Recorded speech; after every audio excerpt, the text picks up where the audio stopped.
Leather patches are trending as a decoration technique for all sorts of apparel, especially in headwear.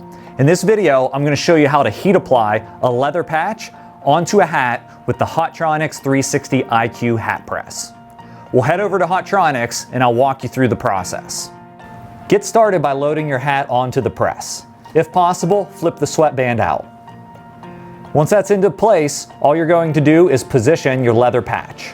It has a heat-activated adhesive that will allow it to temporarily hold to the hat, and then position your cover pad on top. In this case, we're going to use the thin cover pad, which is 1/8 of an inch thick. Once everything is positioned, you're going to lock the press down. We have the top heat set for 280 degrees, the bottom heat set for 320 degrees, and the leather patch takes 20 to 30 seconds to heat apply. After completion, the press will automatically open. Remove the cover pad, and we have a completed hat with a durable leather patch.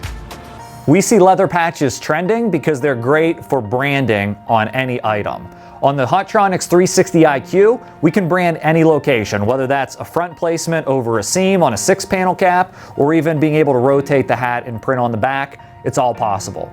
For more information about this hat press, or to get started with leather patches where we produce them for you, visit Stahls.com.